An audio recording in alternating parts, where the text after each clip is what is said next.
Shalom, Shalom, bienvenidos al linaje de Abraham. tiempo de restauración. Oíste que fue dicho que si guardas la Torá, eres un judaizante, pero ¿qué es lo que nos dice la Torá al respecto? Vamos a conocer la palabra de Dios en su contexto, en un contexto cultural, histórico y gramatical. Muy bien, hermano. Por los siglos hemos venido siguiendo malas tradiciones, doctrinas, costumbres y tradiciones de hombres, ajenas a la escritura que han originado en esta actualidad más de 40,000 denominaciones y todas diciendo siempre, yo tengo la verdad. Sin embargo, o también dicen, yo tengo la sana doctrina. Como podemos ver el libro de Proverbios en su capítulo 2, en el versículo 2, dice, porque os doy buena enseñanza, doctrina, no abandonéis mi instrucción, que en hebreo pues es Torah. Así es. Pedro profetizó el regreso de Yeshua, que con ello iba a traer un despertar espiritual. Cuando lo vemos, dice Hechos 3, 19, 21. Así que arrepentíos y convertíos para que sean borrados vuestros pecados, para que vengan de la presencia del Señor tiempos de refrigerio. Y Él envíe a Jesucristo, que nos fue antes anunciado, a quien de cierto es necesario que el cielo reciba hasta los tiempos de la restauración de todas las cosas, de que habló Dios por boca de sus santos profetas que han sido desde tiempo antiguo. Ahora, restauración se refiere a volver al diseño original. ¿Eh? El diseño original de Dios lo encontramos en su palabra, en su Torah y en su instrucción. Sí, hermano, en la actualidad hay un mover del Espíritu, un mover del Espíritu Santo y el deseo de escudriñar las Escrituras de una manera bíblica, de mover a la restauración de todas las cosas.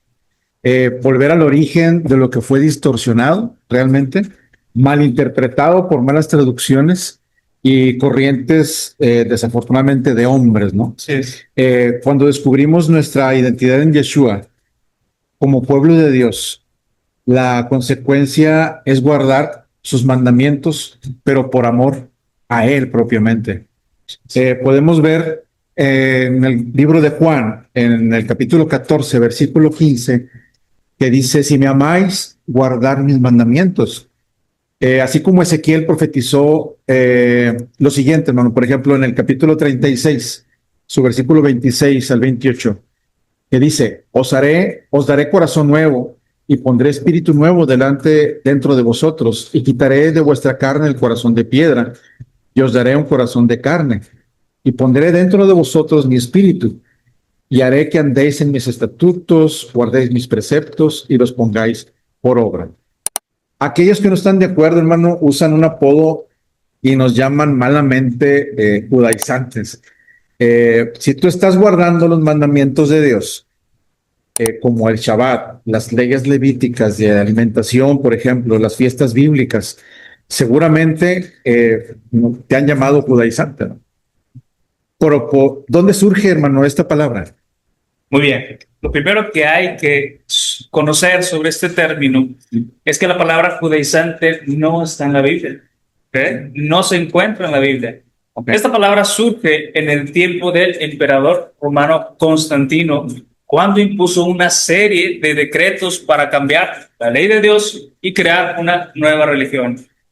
Constantino mandó a aceptar el siguiente credo a todo el pueblo, que dice de esta manera: renuncio a todas las costumbres, ritos, legalismos, panes sin levadura y fiestas de los hebreos, sacrificios, oraciones, aspersiones, purificaciones, santificaciones, himnos y cánticos, observaciones y sinagogas, y las comidas y bebidas de los hebreos. Las personas fueron obligadas a renunciar a cada uno de estos aspectos para confirmar ahora su fe en esta nueva religión, que llegó a conocerse como la Iglesia Católica Romana, rechazando todo lo que tenga parecido a los judíos, ¿no? O a Israel.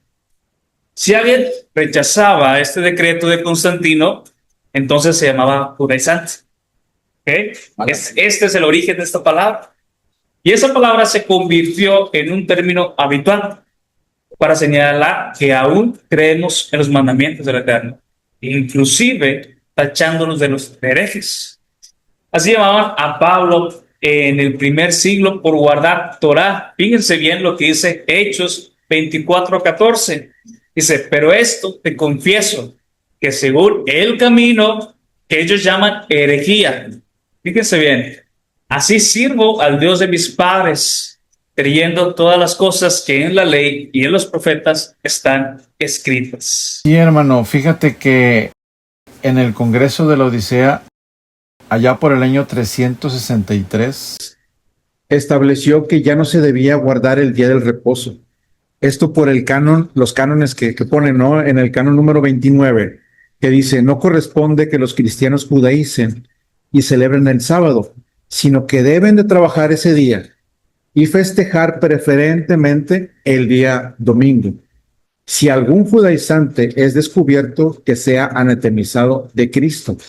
Esta es la primera vez que aparece la palabra judaizante en un texto oficial de la Iglesia Católica Apostólica Romana. Este término judaizante no está en la Biblia, Brandon, pero sí está en el canon de la Odisea en el año 343. Realmente fue la Iglesia Católica quien, pues malamente decidió qué mandamientos serán autorizados y qué mandamientos serían anulados, pero no fue realmente el creador. Están usando un concepto católico romano, realmente, para señalar a los que guardamos la voluntad del Eterno, ¿sí? A los que guardamos Torah. Si tú utilizas el término judaizante, estás siendo influenciado por el pensamiento romano de la Iglesia Católica. Pero si vemos Apocalipsis, por ejemplo, en el capítulo 14, versículo 12, que dice, aquí está la paciencia de los santos, los que guardan los mandamientos de Dios y la fe de Yeshua. Si guardar mandamientos de la Biblia es judaizar, pues entonces la mayoría estamos judaizando, ¿no? Al pedir diezmos o al ungir con aceites que tienen raíces judías. Ahora, en el cristianismo se enseña que una vez salvo, ya no se tienen o ya no debes de guardar los mandamientos, que no hay una obligación como tal al respecto, y muestran un rechazo también hacia la Torá, hacia la instrucción, hacia la palabra. Pero no son conscientes que en el cristianismo en realidad se enseña parte de la Torá, ¿de acuerdo? Se enseña una parte de la Torá al guardar mandamientos, guardan Torá parcialmente, ¿ok? Aunque ellos no lo reconocen. Por ejemplo, cuando una persona deja la idolatría, deja de orar santos, figuras de barro, de madera, eso es Torah. Y lo encontramos en Éxodo 20:24. ¿Sí? Ahora también, cuando ayudas tú al necesitado, cuando respetas a tus padres, cuando provees para tu familia, eso es Torah, eso es instrucción de Dios. La Torah, la instrucción de Dios, nos ayuda a tener una relación correcta con el Creador y con nuestro prójimo a través de nuestro Señor, nuestro Salvador, Yeshua. Ahora, ¿qué dijo Yeshua sobre la Torah, sobre la instrucción de Dios? Que por cierto, esto, lo que dice Yeshua al respecto, fue después del llamado Sermón del Monte, que ahí conocemos también las bienaventuranzas, ¿verdad? Entonces Yeshua deja bien claro lo siguiente, dice Mateo 5:17-19, no penséis que he venido para abrogar la ley o los profetas, no he venido para abrogar, sino para cumplir. Porque de cierto os digo que hasta que pase el cielo y la tierra, ni una jota, ni una tilde pasará de la ley, hasta que todo se haya cumplido. Sí es. De manera que cualquiera que quebrante uno de estos mandamientos muy pequeños, y así enseña a los hombres, muy pequeño será llamado en el reino de los cielos. Ahora, más cualquiera que os haga y los enseñe, este será llamado grande en el reino de los cielos. Y es muy claro todo esto, pero ni con esto tienen esta claridad, ¿verdad? Muchos afirman que este versículo está diciendo que la ley pasará hasta que todo se haya cumplido, y afirman que todo se cumplió con el sacrificio del Mesías, de Yeshua.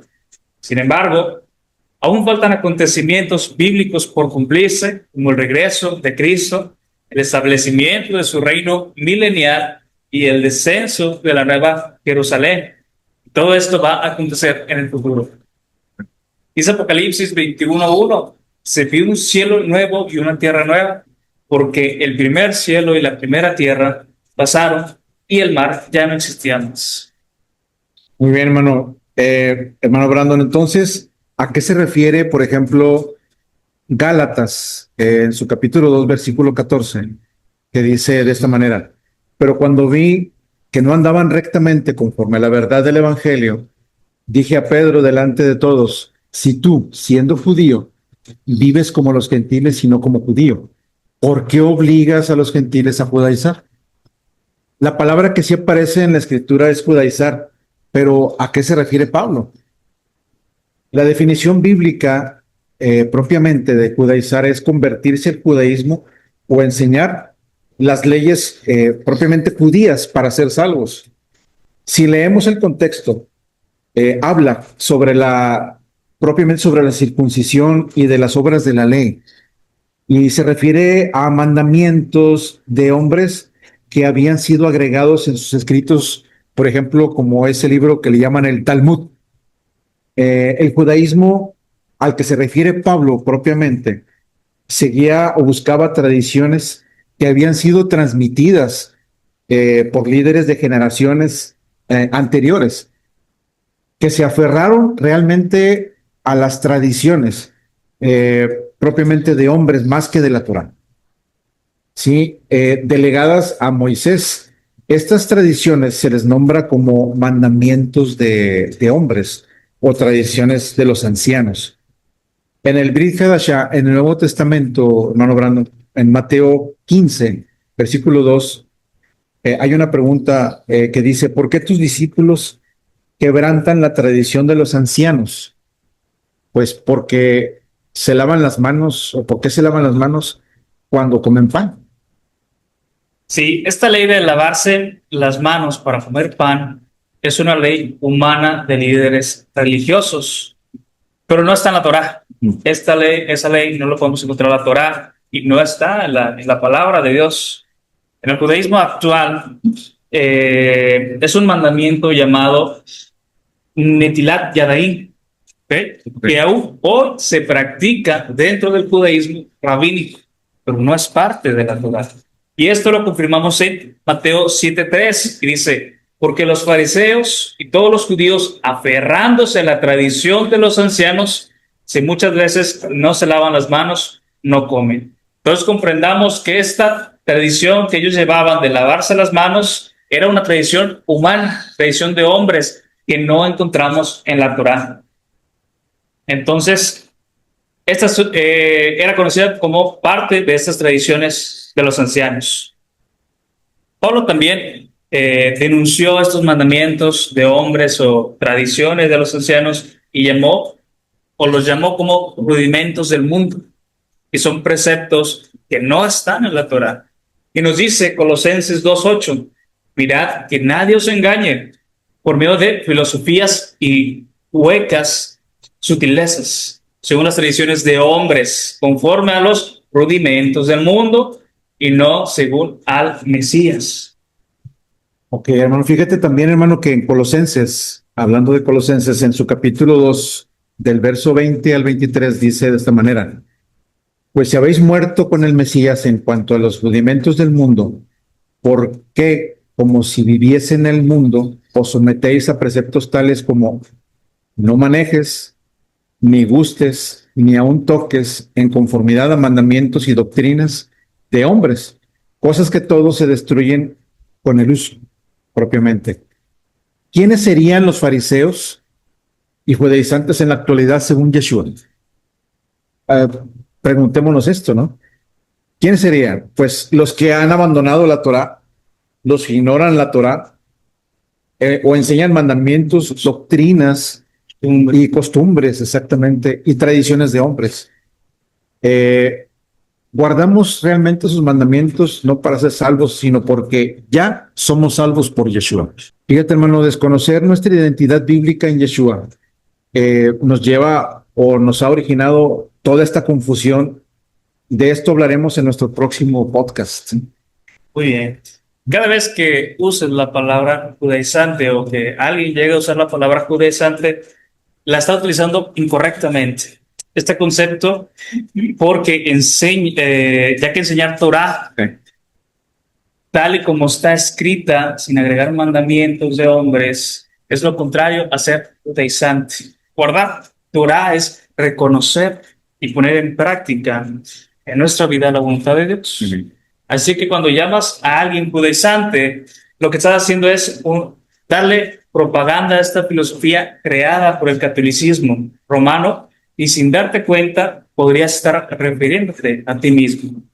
Oíste que fue dicho, más la Torá dice. Que el Eterno les bendiga. Shalom.